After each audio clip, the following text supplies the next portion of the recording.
Assalamualaikum warahmatullahi wabarakatuh. Waalaikumsalam warahmatullahi wabarakatuh. Bismillahirrahmanirrahim. Alhamdulillahirabbil alamin.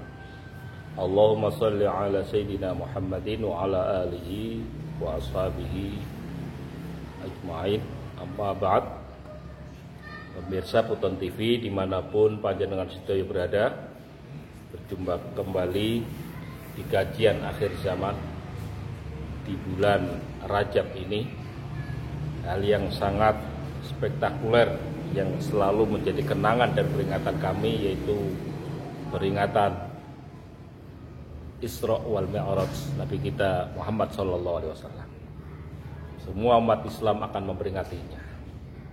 Yang jadi kajian semua umat Islam, baik orang awam, para ustadz, para kiai, para mubaleh, para pengkaji, adalah hal bahwa Rasulullah itu Isra Mi'rajnya dengan jasadnya, biruhihi wa jasadihi, atau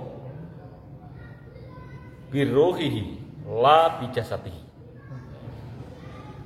Dan beda pendapat antar ulama dalam menyatakan bahwa Isra Mi'raj Rasulullah SAW itu biruhihi saja tanpa bijasati. Itu pun juga pendapat yang kuat. Salah satunya adalah ada sebuah riwayat dari Sayyidatina Aisyah radhiyallahu anha bahwa beliau Isra wal Mi'raj itu biruhihi la bijasati.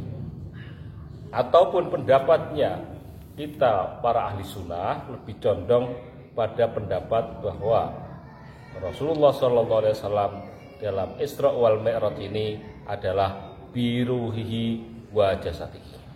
Ini sebenarnya yang benar yang mana? Kalau benar semua tidak mungkin. Hal yang berbeda dan berlawanan. Kalau salah semua juga tidak mungkin. Makanya adanya pelaku akhir zaman, adanya Allah mengutus utusan akhir zaman dalam menentukan sebuah pemahaman yang masih tidak menentu ini, karena puncak pemahaman sampai sekarang pun adalah jawaban terakhir dari para ulama adalah wallahu a'lam bishawab. Tidak menyalahkan pendapat yang pertama, juga tidak menyalahkan pendapat yang kedua. Artinya ulama tidak bisa memastikan kebenaran tentang Isra wal Mi'raj Nabi Muhammad SAW apakah biruhi saja atau biruhi wa jasadihi. Ya, ini belum bisa. Oleh karena itu kalau ini dibiarkan terus, Allah tidak mengutus utusan akhir zaman untuk menjelaskan tafsirnya Al-Quran yang sejatinya, yang itu dari Rasulullah langsung, itu tentunya ya kita akan bias terus dalam memahami Isra wal Mi'raj. Maka Puton TV menegaskan dan memberi kabar dan memberi petunjuk sesuai yang diberikan arahan pada kita sekali di pelaku akhir zaman ini, bahwa Rasulullah Muhammad SAW di dalam Isra wal Mi'raj itu biruhihi la bijasadihi. Bahwa Isra Mi'raj yang dilakukan Rasulullah hanya dengan rohnya, tidak dengan jasadnya. Inilah yang dimaksud agama itu logis, tidak bertentangan dengan sains. Agama itu logis, tidak bertentangan dengan sains. Oleh karena itu, pemahaman-pemahaman yang selama ini menjadi bias, setelah mendengarkan Puton TV ini, Anda bisa menentukan sikap bahwa memahami Isra Mi'raj adalah biruhi. Kalau Anda tidak menerima yang kami tunjukkan, ya Anda selamanya akan jadi orang yang bias dan terombang-ambing pada kebenaran yang tidak menentu. Pemirsa Puton TV yang dimuliakan oleh Allah, seorang utusan Rasulullah Muhammad SAW itu punya tempat khusus ketika menerima wahyu-wahyu yang sangat penting. Dan tempat yang dipilih oleh Allah, yang ditempati Rasulullah ketika menerima wahyu yang sangat penting, itu di Gua Hira. Yaitu pertama kali menerima wahyu juga di Gua Hira. Ketika hal-hal yang penting seperti Isra wal Mi'raj ini, beliau secara jasmani jasad berada di Gua Hira. Beliau pergi dari rumahnya datang ke Gua Hira, dan di sanalah terjadi Isra wal Mi'raj, jasadnya masih ada di Gua Hira. Ini yang dialami Rasulullah. Adapun ketika menerima wahyu yang selain pokok, artinya itu bisa terjadi di Madinah, bisa terjadi di tempat yang lain. Tapi ketika di Mekah secara khusus beliau selalu menerima wahyu ketika hal wahyu yang sangat penting, yaitu seperti Isra Mi'raj, beliau berada di Gua Hira secara jasmaninya, kemudian ruhnya dibawa oleh Allah, dibawa oleh malaikat Jibril, bersama malaikat Jibril rohnya itu yang melakukan perjalanan minal Masjidil Haram ilal Masjidil Aqsa, dan sampai pada Sidratul Muntaha berjumpa dengan Allah Subhanahu wa taala, berjumpa dengan para nabi rasul terdahulu leluhur-leluhurnya. Ini beliau. Ini sudah tegas ya. Sudah jelas bahwa masalah Isra Mi'raj jangan menjadi bias lagi, jangan menjadi khilafiyah lagi. Yang bingung adalah umat.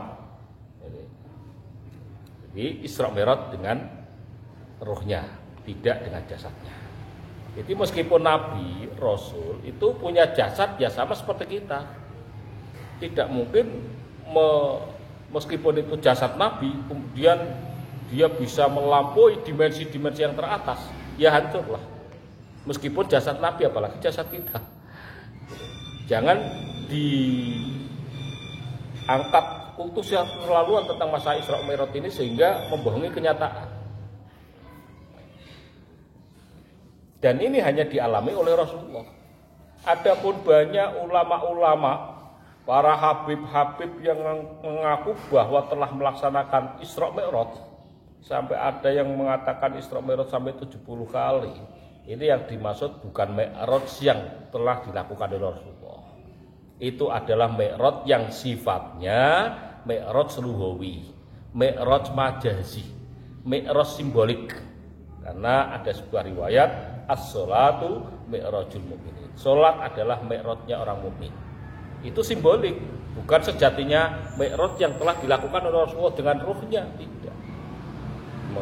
Nah itu kalau mungkin dilakukan ya bisa saja 70 kali, 100 kali, 1000 kali juga bisa kalau kuat. Sholat aja 1000 rakaat ya 1000 kali Mi'raj. Itu lugawi dan simbolik saja. Tidak ada satupun manusia yang mampu Mi'raj seperti yang dilakukan Rasulullah SAW. Adapun para spiritual yang kami jumpai juga banyak yang mengaku telah melakukan perjalanan Mi'raj seperti Rasulullah. Itu orang kejawen, orang spiritual itu banyak yang mengaku sampai seperti itu. Itu adalah halusinasi jin. Jinnya karena dalamnya ada jin tergoda, dia diajak ke sana-sana seakan-akan Mi'raj seperti baginda Rasulullah SAW. Itu hanya jiniyah yang dalamnya sudah dipastikan ada jinnya, sehingga dia ditipu daya oleh jin dan iblis mengalami Isra Mi'raj. Tidak ada satupun manusia selain Nabi dan Rasul yang bisa melewati dimensi langit ketiga. Tidak ada. Tidak ada. Kalau ada, itu adalah pengakuan, halusinasi yang kemudian diceritakan akhirnya diyakini. Meskipun itu yang ngomong wali, yang ngomong muridnya wali, anak putunya wali, orang khos, tidak ada yang bisa melampaui pada dimensi ketiga. Pasti tergelincirnya dimensi yang kedua. Oleh karena itu manusia dalam hal kajian kemarin yang kami sampaikan, memahami tentang syariat, hakikat, makrifat, manusia biasa selain Nabi dan Rasul cuma pada sebatas harfiah, sebatas ilmu, sebatas kabar, bukan pada sejatinya pelaku. Seperti Rasulullah menerima syariat dari Allah, itu sejatinya laku syariat yang diterima Rasulullah. Ya manusia, para sahabat belum dapat kabar dari Rasulullah bahwa Anda sekalian diperintah oleh Allah sholat 5 waktu, ya maka melakukannya adalah bil khobar, syariatnya syariat bil khobar. Tentang hakikat pun hakikat bil ilmi, la hakikat bil laku. Yang bisa mencapai pada tataran hakikat makrifat itu hanya Nabi dan Rasul tentang lakunya. Kalau manusia mulai sahabat sampai sekarang tidak mungkin pada tataran syariat, hakikat dan makrifat dengan lakunya. Tapi dengan bil khobar yang kemudian dijalankan atas perintah Allah dan tuntunan Rasulullah sallallahu alaihi wasallam. Maka enggak usah melete. Para kiai, para ulama sing sosokan jadi wali menamakan dirinya saya ahli hakikat. Tidak ada itu pasti bohong. Kalau dia dikultuskan muridnya pasti dia sinergi dengan diniyah. Karena sejatinya pada hakikat dan makrifat yang dialami oleh para nabi dan rasul itu pada tataran yang bisa mencapai pada alam kedua, ketiga, keempat, apalagi kedua pasti mampu. Tapi kalau manusia biasa angin mi'raj pada tataran hakikat makrifat ke langit ketiga ke atas pasti akan terjerumus jatuh di lembah dimensi yang kedua yaitu dimensi jiniyah. Dan di situ Anda akan terputar oleh energi jin dan pembohongan-pembohongan publik yang bukan main, pembohongan-pembohongan jin yang dilakukan pada kita sekalian. Dan mayoritas ulama, apalagi yang dinamakan ulama khos yang sudah ngetren, itu pasti tergelincir di situ. Karena kalau enggak masuk di dunia hakikat ya bukan namanya khos, ulamanya ulama syariat saja. Kalau ulama khos ya dinamakan ulama apalagi di Nahdlatul Ulama, kemudian di para keluarga Habib Yaman itu yang banyak kalau sudah masuk pada ulama khos itu pasti ahli hakikat. Dia tahu alam barzah, dia tahu alam neraka, alam surga. Itu yang tidak mungkin. Itu hanya halusinasi mereka.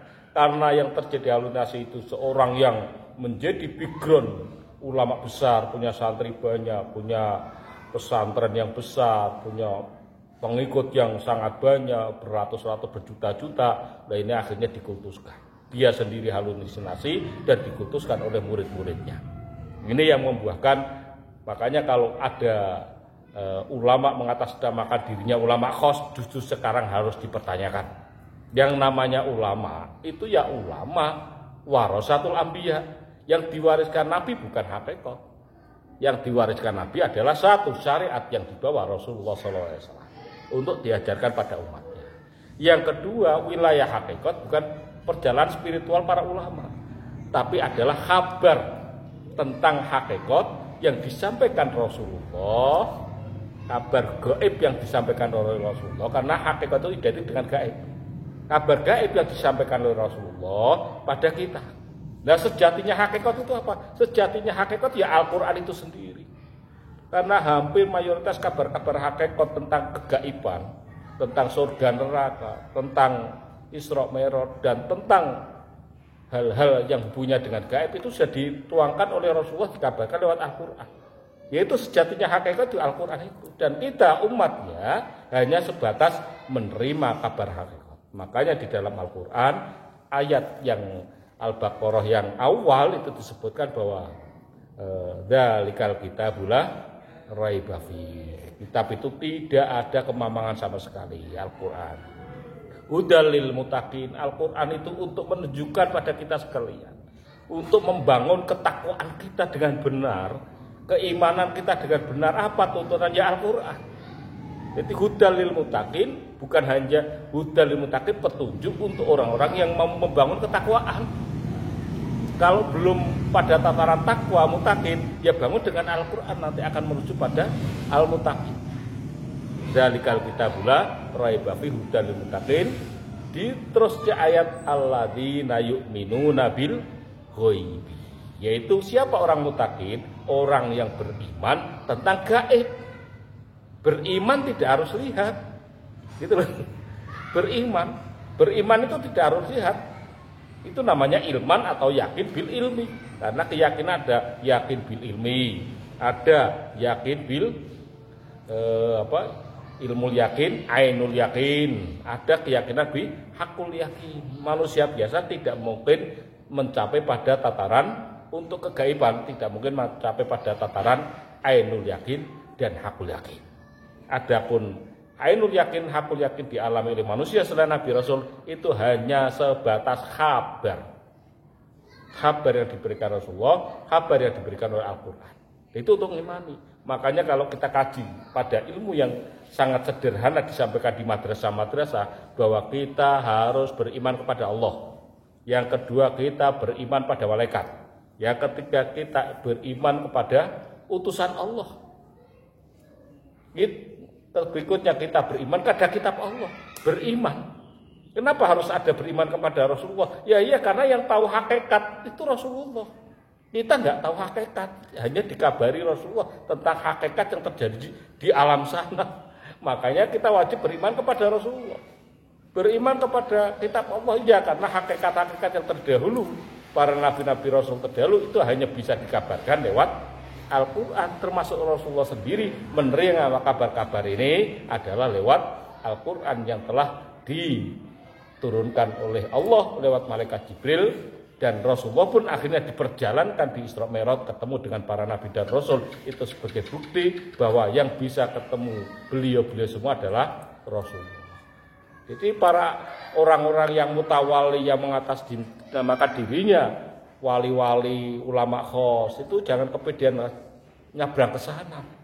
Cukuplah panjenengan sedaya ulama syariah warasatul anbiya fi syariah. Adapun di hakikat cukup alladzina yu'minuna bil ghaibi. Makanya kalau itu kasab, kasab itu kasab yang mana? Kasab itu masuk ke alam jin juga kasab. Dan ini batasan ulama-ulama manusia selain Nabi Rasul ya.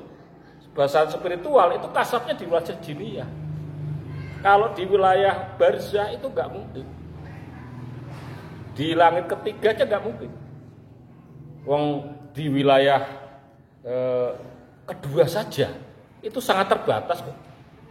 Bagaimana ulama-ulama yang dulu dikhoskan, diwalikan oleh kita, yang hidup di masa fatrah, di masa hilangnya khalifah Islam 100 tahun terakhir ini, itu perlu dipertanyakan apakah benar beliau-beliau semua itu husnul khotimah.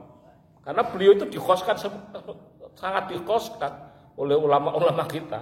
Nah ini ya kami Puton TV sadar mau nyampaikan kebenaran yang kita sampaikan kepada umat, kepada netizen, kepada seluruh umat Rasulullah. Karena kami tugasnya adalah menyampaikan sebuah kebenaran biar umat itu jelas langkahnya harus kemana kita itu.